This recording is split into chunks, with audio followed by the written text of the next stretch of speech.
بسم الله الرحمن الرحيم إذا زلزلت الأرض زلزالها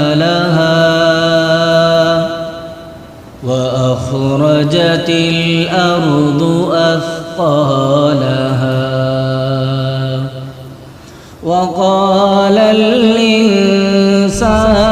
ما لها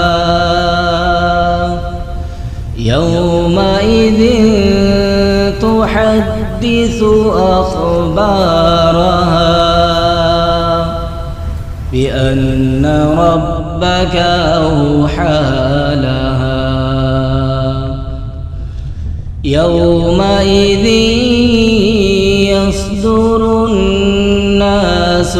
أشتاتا ليروا أعمالهم فمن يعمل مثقال ذرة خيرا يره ومن يعمل مثقال ذرة شرا يره